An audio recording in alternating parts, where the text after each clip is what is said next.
All right, how is everyone doing today? I'm so glad you could be here today. It is Thursday, January 13th, 2022, and it's time for this month's webinar. I do a webinar on the second Thursday of each month, and this month I will be doing Preventive Health 101, How to Eat and Live to Prevent Disease.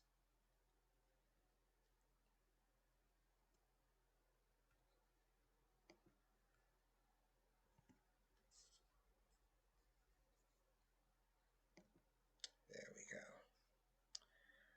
All right, so I'm so glad you could be here with me today. My name is John Hester, and I am a personal trainer and health coach based in Kingston, New York.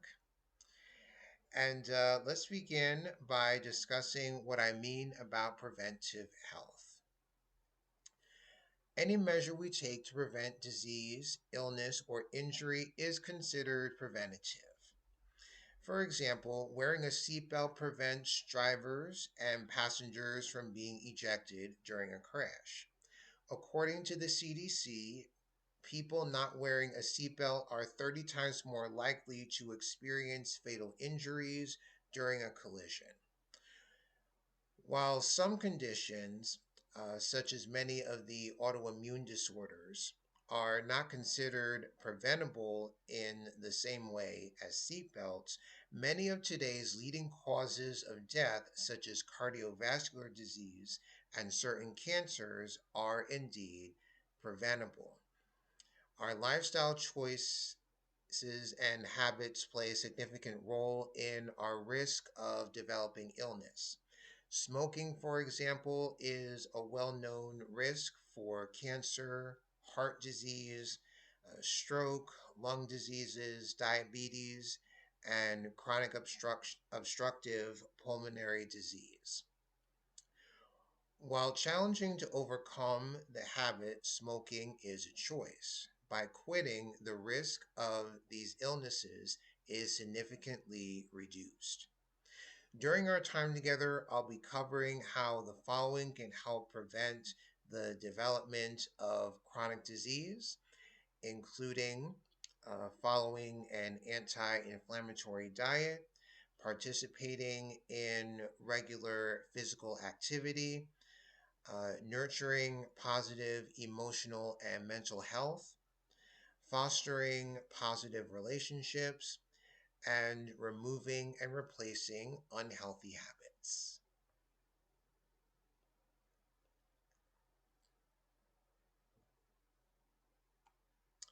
So let's talk about inflammation.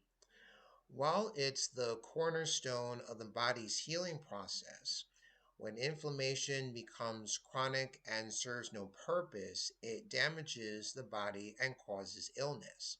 For example, from years of research, it has become clear that chronic inflammation is the root cause of many conditions.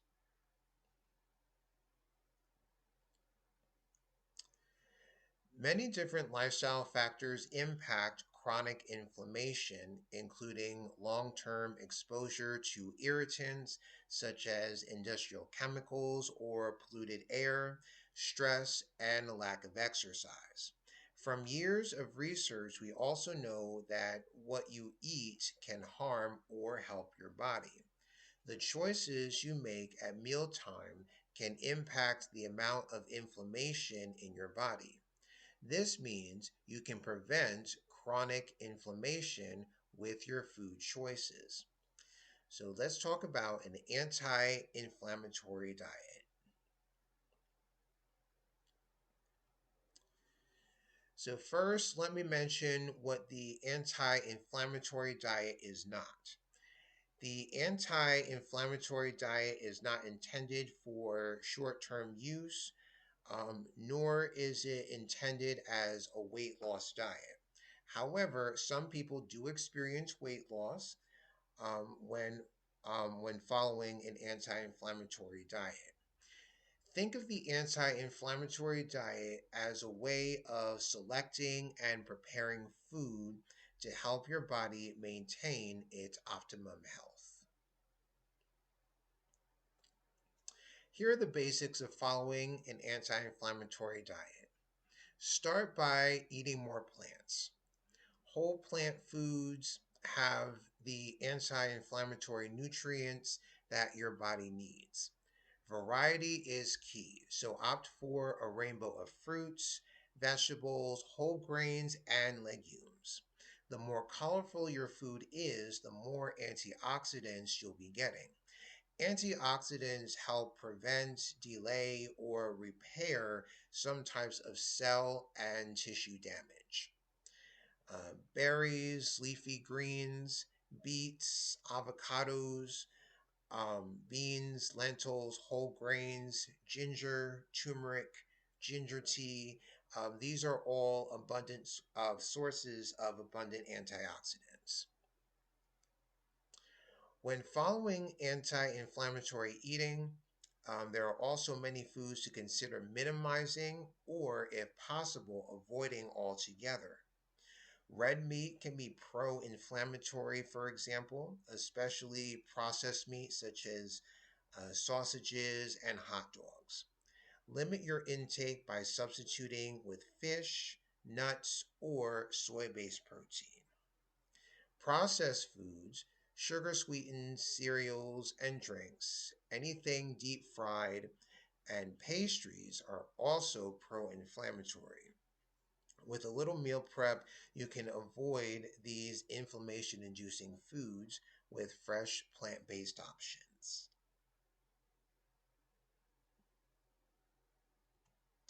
We all know we should exercise more often, so why don't we? Even when we have the best intentions, we struggle to motivate ourselves to work out. Let's face it, there's almost always a more powerful temptation to do something, anything, other than work out. So, before getting down on yourself, let's understand why this happens. We live in a world that encourages inactivity. Consider how much time you spend sitting in a vehicle, getting to and from places. We also sit while we're working and eating. Our downtime is often centered around watching TV or playing video games, which also encourage sitting. So don't be too hard on yourself for not wanting to work out. It's not our natural instinct to do so. However, physical activity is an essential part of preventing disease. Regular physical activity has been shown to reduce morbidity and mortality of many chronic diseases.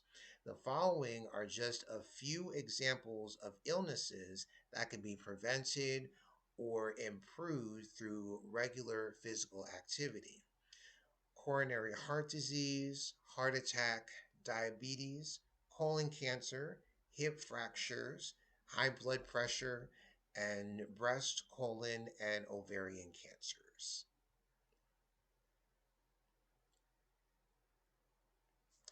It's time to think differently about physical activity. Whether you relate exercise to a bad experience in your grade school physical education class, or you've been made to feel bad about being overweight as an adult, it's possible to look forward to being active. For starters, consider that exercise can be anything you do that isn't sitting or lying down. Movement is exercise. From doing chores around the house to walking around the block, any type of move, any type of movement you do is helpful. The key is finding something you enjoy and doing it every day. Gardening, dancing, nature walks, swimming, bike riding, the options are endless. An extensive research review published in the International Journal of Clinical Practice reports that apart from not smoking, being physically active is the most powerful lifestyle choice any individual can make to improve their health.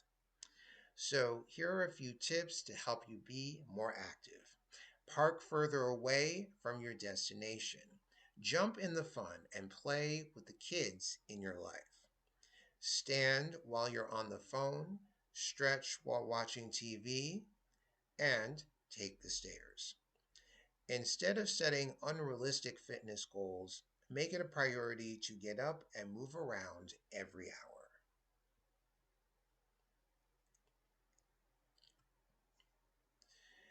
Let's move on to disease prevention and mental health.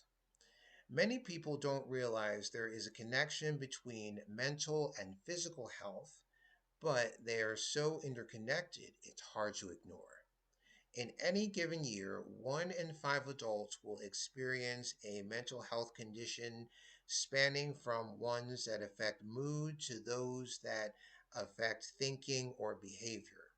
Some examples of common mental health conditions include depression, anxiety disorders, schizophrenia, eating disorders, bipolar depression, and addictive behaviors. When we experience poor mental health, our ability to make healthy decisions can be reduced. According to experts, neglecting your mental health can lead to more serious health complications such as heart disease, high blood pressure, weakened immunity, asthma, obesity, and premature death. A government study of over 15,000 retirees reported some interesting results about the physical health impacts of poor mental health. According to the study, those living with high levels of anxiety and depression were 65% more likely to develop a heart condition, 64% more likely to have a stroke, 50% more likely to develop high blood pressure, and 87% more likely to have arthritis than people who did not have anxiety or depression. Preventing and reducing poor mental health can have a significant impact on overall health.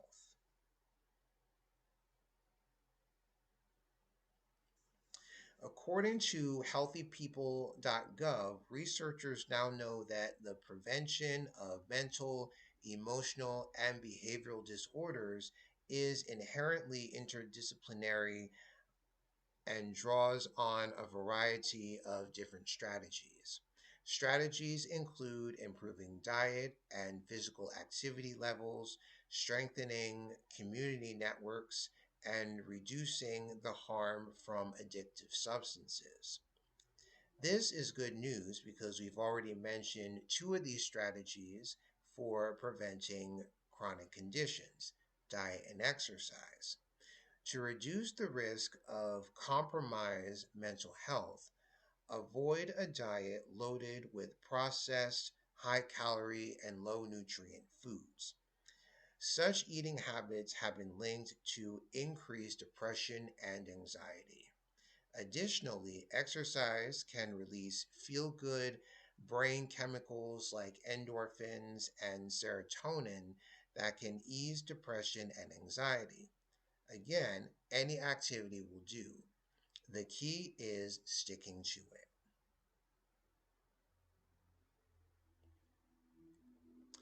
Another crucial aspect of disease prevention is sleep. Sleep deprivation is linked with memory issues, trouble concentrating, mood changes, weakened immunity, high blood pressure, weight gain, and increased risk of diabetes and heart disease.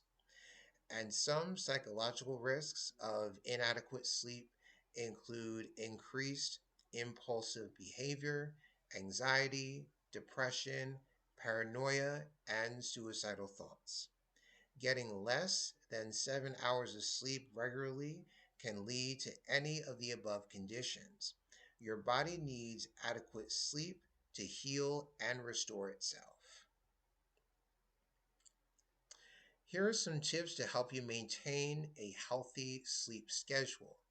Try to limit caffeine past noon.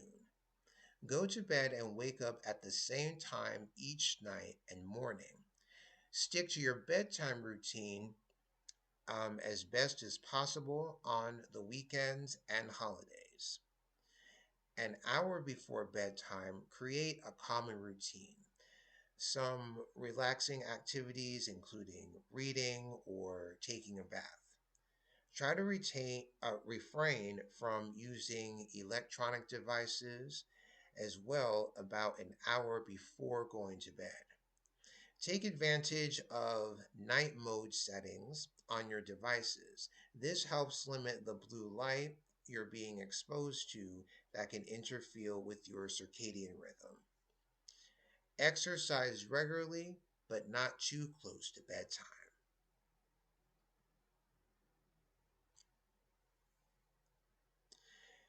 Did you know the strength of your relationships affect your mental and physical well-being? Here are some noted benefits of strong relationships.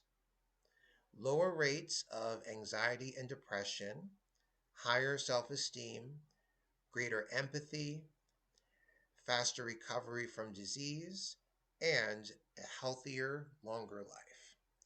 In contrast, loneliness can lead to disruptive sleep patterns, elevated blood pressure, and increased stress.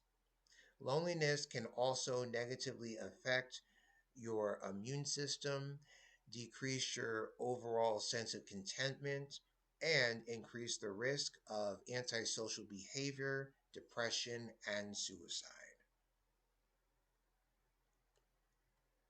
The connections we develop with others can be put into three different categories. The first is intimate connections, and these are those with people who love and care for you, such as family and friends. The second is relational connections, which involve people you see regularly and share an interest with, such as workmates or those who serve your morning coffee. And then the third is collective connections. And these describe the people who share a group membership or an affiliation with you, such as people who vote as you do or people who have the same faith. The best way to strive for connection is to foster meaningful relationships amongst each of the three groups. Start by reaching out to people you already know, such as coworkers, family, school friends, or neighbors. Think about the interests you share and arrange to meet up or connect over them, either virtually or in person. You can also begin developing new relationships with people you come in contact with frequently but may not know very well. Perhaps you see the same people in your morning spin class, or you bump into a familiar face at your local bookstore. Don't be afraid to introduce yourself and start a conversation. You never know what else you may have in common. Having strong social ties not only improves your health, but also extends to broader society. People who spend more time with each other forge happy, productive communities.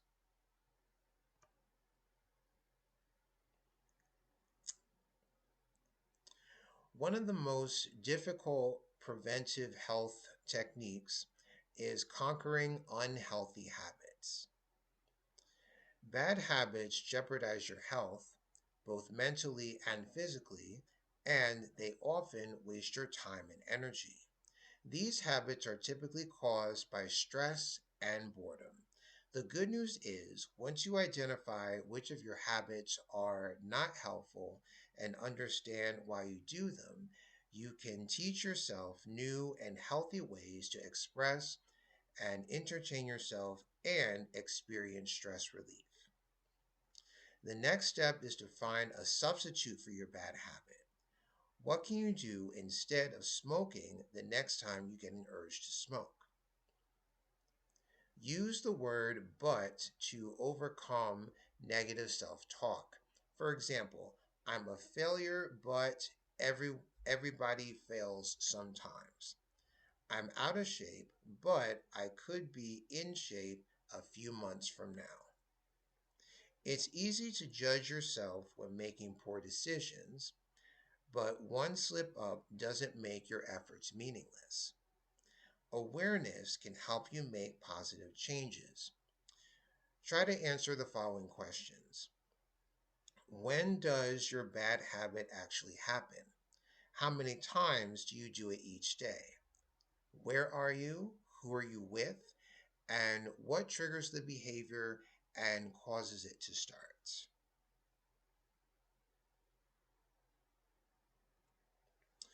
As you can see, there are many aspects to preventative health. When things get challenging, remind yourself it's much easier to work towards preventing disease than treating or managing it. Every measure you take to prevent disease helps you achieve optimal health and wellness.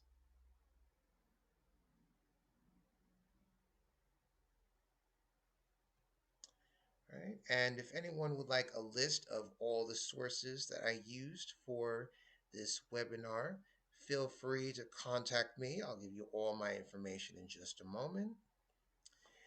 And I would like to thank you for joining me today. And I am passionate about helping others achieve optimal wellness, and prevention has a significant role to play. So if you have any questions about the information that I shared today, or if you have questions about the different programs that I offer as a personal trainer and a health coach, I can be reached by email at johnhester@livingsouljourney.com. And you can connect with me also um, at Facebook, Instagram, and YouTube at Living Soul Journey. So I want to thank you all today for joining me, and I look forward to seeing you at the next webinar.